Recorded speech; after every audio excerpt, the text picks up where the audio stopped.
This is Chris Kell with LakelandLocal.com, which is just a simple circuit that you can utilize to improve your running conditioning. Now, when we think about conditioning for running, I mean, most of the time, these are people. It comes down to running, for periods of 30 to 45 minutes. Long duration runs. Tempo work they call it sometimes. And the problem with this is only doing this is just training the event. All right, so we're removing these repetitive movement patterns, putting a lot of mileage on our body. We're creating things like stress fracture, neural fatigue, just from these same repetitive movement patterns. When we really look at the point of training, it's to break down kind of the different aspects of what we're doing and improving each one, or kind of looking at maybe some weaknesses that we have been focusing on those specifically. And really the same things can be utilized for a bit more creative conditioning.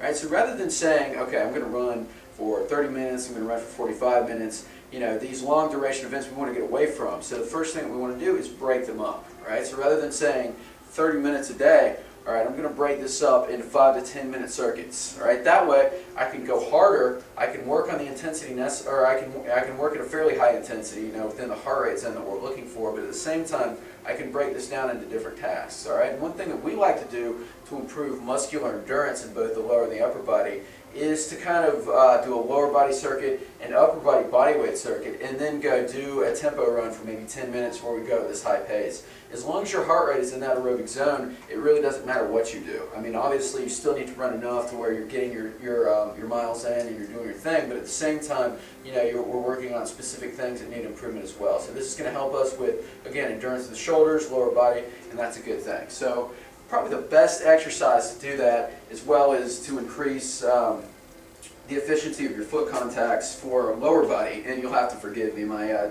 rope jumping is not the best, especially in a room with a low ceiling here, but it's just jumping rope. Just learning to efficiently stay on your toes, land as efficiently as possible, and redirect force. As you become better, you can work into things like double unders, you can jump faster, and really the faster you move, the more efficient your ground contacts are going to be during running, so that's a good thing. I would recommend going maybe a minute on, 30 seconds off for 5 minutes, and then eventually work up to 5 minutes of just the rope jumping. I mean, once you're able to do that, that's going to build tremendous endurance in your lower body, in your calves in particular, and that's a very good thing. All right, now for the upper body, again, we're looking for things that really directly involve arm swing during running. All right, so we could do something simple like a set of push-ups, a set of rows. So we have like the push and pull pattern. All right, and then something more specific like 10, call it just arm swings with dumbbells. All right, so this is a 2 of the primary movements for the upper body, and then we have a more sport-specific activity.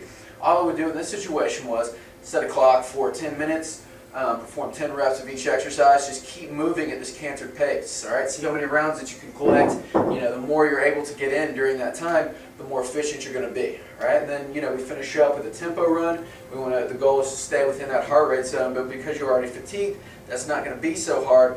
You're not looking to break any records with that. You're just looking to get that training effect. All right, and say we need to do a 60-minute session for whatever reason.